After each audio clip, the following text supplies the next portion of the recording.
Let me put it out there, F.E.A.R Online was fun during the initial play sessions, despite some of the problems that happened. While there's nothing groundbreaking of any sort, the game has solid controls mixed with a couple of game types that keep things fresh. But is it a game to get invested in? The thing is, while the game was initially fun, there are things that hold it back, and those things will hold the game back from digging into the free-to-play shooter community. And it's got one other issue, that with the title of F.E.A.R, it has a hard time of keeping the horror elements that the game is known for.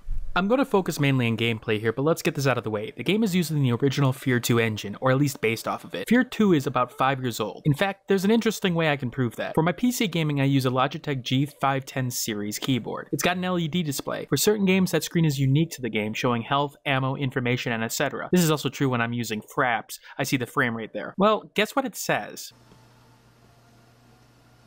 So what does F.E.A.R Online have to offer? Well, let's classify it into 4 different game types. Start with the basic team deathmatch. Second is an attack to defend, plant the bomb mode. Nothing special here. The third only is a knife only mode, and I want to go into that a little later because it's different just because how it's presented. And fourth is a PvE mode, which I'll break down later. The game feels very COD-like. You have a loadout for each match with a primary weapon, secondary weapon, a pistol, and a grenade type. Now you can change your weapons during the match though, so it's not just a preset of loadouts, and that is appreciated, especially when the game in question asks you to change up your tactics.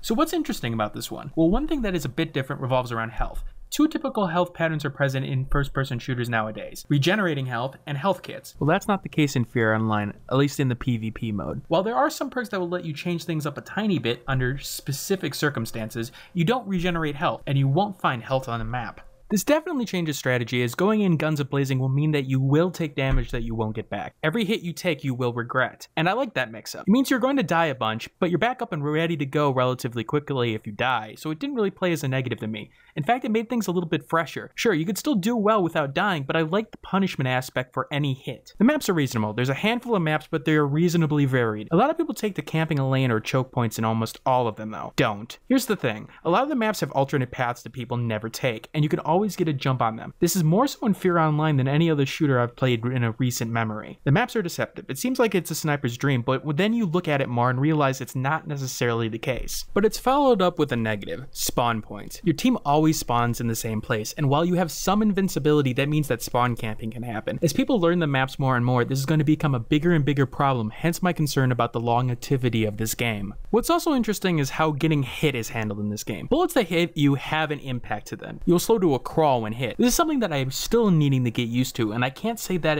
it's a positive or a negative. It definitely changes things up. Escaping from someone can be an exercise in futility if they hit you right and you are slowed to a crawl and can't do much. Gunplay, on the other hand, is solid. Good feedback when you hit an enemy, and there's a satisfaction when you blow off a limb on the enemy. Sun guns seem overpowered, especially the AK-47, but that seems to be a universal complaint, and I wouldn't be surprised if it got nerfed. But one of the biggest complaints that I'm seeing in the game is the free-to-play model and overpowered guns. Let's start with the weaponry. You do need a couple of ranks to unlock the first couple of guns to be able to purchase them, but after ranking up, I had enough currency from my playing to buy a shotgun, a secondary, a grenade, and had a bunch to spend on others left over. I don't think this is where the major complaint should be. I'm not seeing it. Most guns are gonna kill in 1 to 2 hits anyway, so it doesn't make a difference if it's a little bit stronger than the other in most cases. No, I think it's coming with the character model. You can't permanently buy a character. You do get characters for your first few levels up, but after that it's a matter of purchasing, and those characters do have a time limit on them. You can purchase using the in-game coins or the AP, aka pay with cash. Default characters you get 1 slot. You get 2 slots if you use in-game currency, and 3 if you pay cash for it. So obviously there is a pay-to-win aspect. However, I want to go into what the powers are and indicate that it may not be as bad as people think it is. There are some powers that are useful, however a lot of powers are situational or only really make a difference in certain scenarios. The one off the bat that is useful in almost every case is the ability to run faster with your main weapon out. Okay, that's a big plus. But okay, you could easily put that in your regular character slot, so what about the others? 50% damage reduction from grenades? Okay, useful but situational. Regenerating health if you are under 30 HP? It's slow, but okay, useful in certain situations, but you never go above 30, and 1 good hit will take you out. Receiving no damage while falling? Not really going to get much use. All enemies appear on radar? Oh, okay, that one's useful, and that's if you get 3 kills in a row to begin with. Honestly, I can see some people's argument, but it's not that horrible. They do need to tweak it, however. I will say the knife fight mode was the best mode, at least the one I had the most fun with. The one map I played on is well designed with holes and paths. It means you not only have to pay attention to your enemies, but you have to pay attention to your surroundings. If there's one mode I'd suggest to play, it's this one. While it's very simple, it actually highlights how a simple concept can be a bunch of fun. Now let's go into some more flaws. The collision detection in the world is wonky, to say the least. least. Running into a player is easy and sometimes difficult to get out of. It almost feels like you're stuck to a player. Forces don't work exactly the way you'd think. If I move against somebody who's standing still, I'd expect them to move ever so slightly with not a lot of force. Here, not so much. That's led to several deaths on my side, and some players don't grasp they are in the way, and that can be problematic. That can be especially problematic in PvE modes where there are small corridors and small tunnels, and you are trying to escape, avoiding damage, and you run into one of your allies. Let's also talk about some of the netcode. I had no real problems in terms of connections or stability in terms of the game. What was problematic though was the way that damage seemed to be calculated, or hits seemed to be calculated with players. There seems to be an area of ping in which a player does not seem to take hits, if not very rarely. It's not a massive ping, but not a good ping either. It's somewhere in between. This became frustrating in particular to melee, but was noticeable with gunplay as well. PvE is where I think the game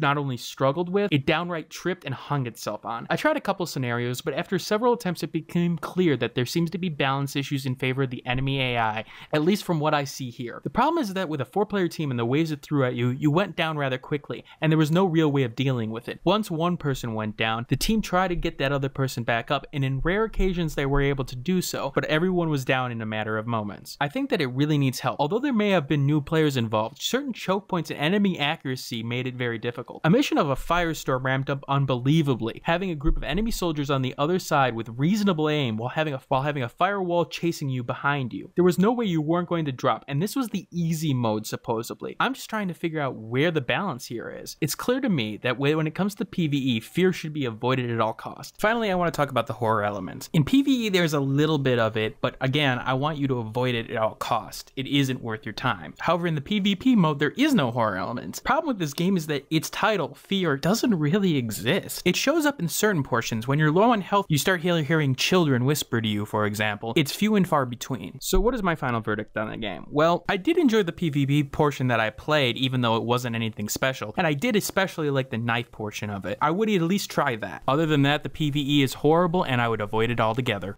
Hey, thanks for watching. If you have a chance, leave some feedback and comments below. If you liked the video, hit that like button.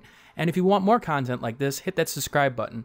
This is Dragnix signing off, hoping that gaming brings as much fun to you as it does for me.